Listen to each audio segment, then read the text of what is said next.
अध्याय में 3 प्रकार की श्रद्धा का वर्णन। यजन्ते सात्विका देवान् यक्ष रक्षांसि राजसा प्रेतान् भूतगणान् सान्ये यजन्ते तामसाय।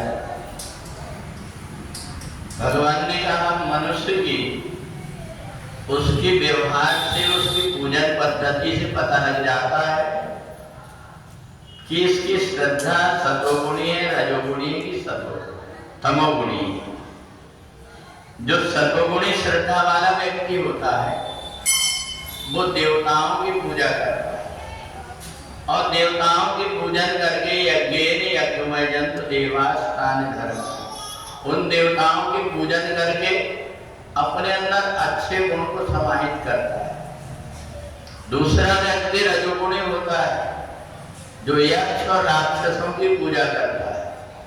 उसको ये लगता है कि ये यक्ष और राक्षस मेरे को जो सिद्धि प्रदान करेंगे, इस सिद्धि से मेरा सब जगह पर सम्मान होगा, मेरे को धन की प्राप्ति होगी, इसलिए यक्षों की और राक्षसों की पूजन करने लगता है रजोगुणी व्यक्ति। उसके मन के अंदर आता है कि मेरे पास में इदवंत मया लब्धम, बहुत सारा धन हो जाए, और वो यक्षों की राक्षसों की पूजन करने लगता है। अब देवताओं की पूजन एक अलग प्रकार की होती है। पत्रम पुष्पम फलम तोयम, देवताओं को पत्ते चढ़ा दो, फूल चढ़ा दो, जल चढ़ा दो, वो प्रसन्न हो जाते हैं।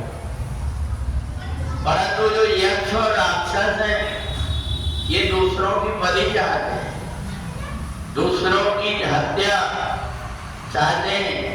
तो इसलिए यक्ष और राक्षसों की पूजा करने वाला व्यक्ति उनकी प्रसन्नता के लिए बलि देता है, चाहे पशुओं की देता हो, चाहे पक्षियों की देता हो, पर वो बलि दे करके और उनको संतुष्ट करता है।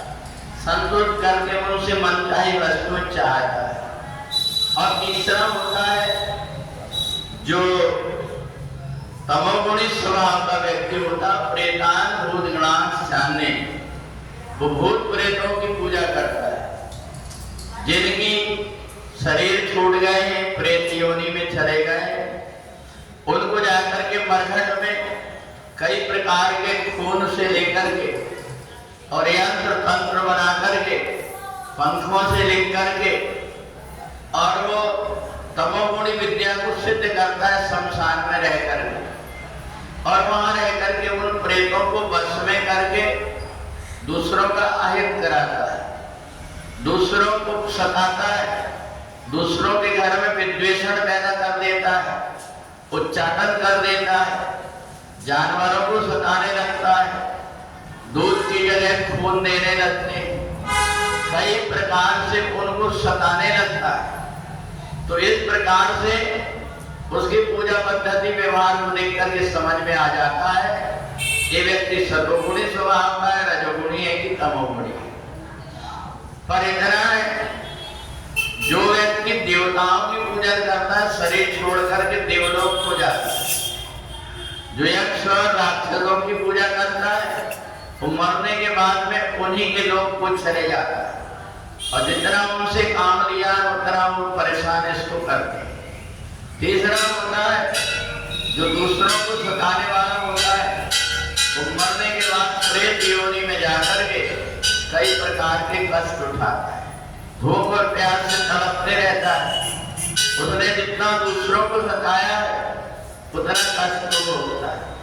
तो इसलिए भगवान ने कहा कि तुम्हें मनुष्य शरीर प्राप्त हुआ है, जैसे तुम्हें अपने प्राण प्यारे हैं, ऐसे दूसरे जीव जंतुओं को भी अपने शरीर, अपने प्राण प्यारे हैं। इसलिए 4 वेद 6 शास्त्र में बात लिखी है, दो सुख दीने सुख होता है, दुख दीने दुख हो।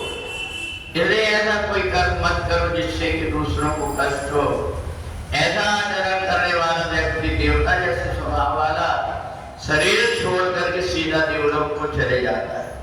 यही 3 प्रकार की भावना श्रद्धा का वर्णन भगवान ने 17वें अध्याय में किया है। रजोगुण और तमोगुण को छोड़ करके सतोगुणी भाव से ये शरीर भी तुम्हारा है, ये मंदिर है परमात्मा के रहने का। इसको इतना मत सताओ कि इसे रोग लग जाए, इसको इतना ही सताओ, इतना ही खींचते हैं ढोलक को जिससे वो स्वर में बजने लगती। अगर ज्यादा खींचे तो वो भी फूट जाती। इसलिए शरीर के रहते हुए जो ज्यादा शरीर को ताड़ना नहीं देता, भगवान के भक्ति जितने में हो जाती है उतनी तप करके, जप करके, उपास करके भगवान की आराधना करता है, वो सहज में ही देववृत्ति को प्राप्त होकर के शरीर छोड़ करके मुक्त हो जाता है। बोली जगदम्बा मैया की।